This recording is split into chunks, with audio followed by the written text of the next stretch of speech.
So welcome everyone. I am coming to my cat. Okay. Is today my work is cat nirane and right now cat video. Okay. This my cat and this bason and this bason is my cat. So right now I am not Kamla and I am only for Krishak and right now my cat অবস্থা is very kharab. This is urea and this is bish.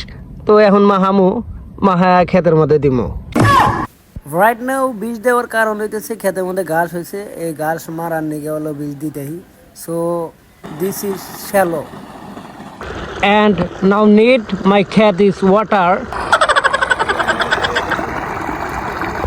so বীজ দেওয়া has been completed my cat so right now my cat work is full completed so এতক্ষণ যারা ভিডিওটা দেখলেন সকলকে ধন্যবাদ সাথেই থাকবেন